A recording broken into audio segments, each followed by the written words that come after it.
if we have accomplished anything this evening of reminding ourselves that Allah Ta'ala sees us, and Allah Ta'ala hears us, and Allah Ta'ala is aware of what we do, and not a single move do we make, or situation do we find ourselves in, or act of worship do we engage in, nothing at all except that Allah is a witness over us, then if we have truly understood this verse and this hadith about worshipping Allah with ihsan, then that will be found in our actions, that will be found in our restraint.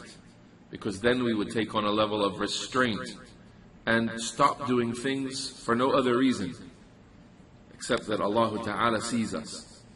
And that is the whole goal of Ramadan, is to have that level of taqwa, to be increased in piety of Allah, the piety of restraint. The greatest lesson of the school of Ramadan is restraint, the piety of restraint.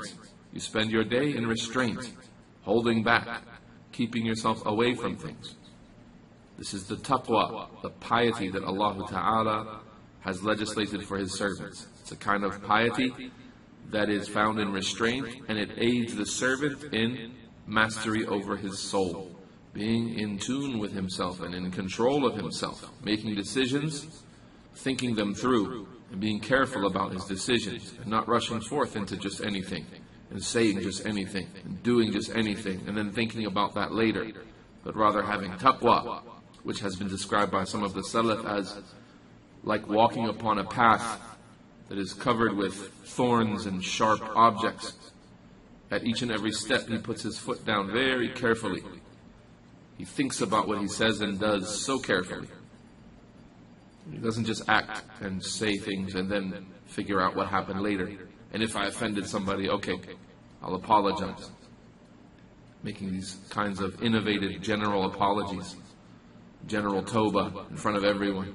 I'd like to announce to all my brothers and sisters, if I've ever offended anyone, to please forgive me. If I've ever oppressed anyone, to please forgive me. If I've ever transgressed. Really, Abdullah, servant of Allah, you don't know of any transgressions of yourself? You're that pious that you can't approach the people that you have actually transgressed against and ask them to forgive you, but you want to shout out in some public forum that anyone you've wronged, you ask them to forgive you? Do you think that's the sincere repentance that Allah Ta'ala has legislated for His servants? Rather, you are ظَالِمٌ لِنَفْسِكَ. You're someone who oppresses yourself, and you oppress all of those around you constantly. Go to them, go to your wife, and ask her for forgiveness. Ask her to forgive you for being too harsh with her. Go to your children and ask them to excuse you for not taking care of their rights and squandering their rights and not educating them well enough and not being there as an advisor. Go to your parents and beg them to forgive you for not being dutiful. Go to your brothers in Islam who you've actually insulted, and you know you have. Those that you have spoken to with harsh words, go to them one-on-one and apologize to them.